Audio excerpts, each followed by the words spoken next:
Giovedì 23 febbraio, San Policarpo. È il 54esimo giorno dall'inizio dell'anno e mancano 311 al termine. Il sole sorge alle 6:59 e tramonta alle 17:49. La luna si leva alle 8:43 e tramonta alle 21:52.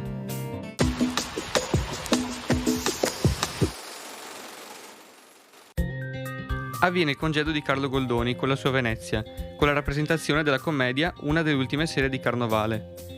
Il commediografo infatti si trasferisce a Parigi, dove successivamente morirà.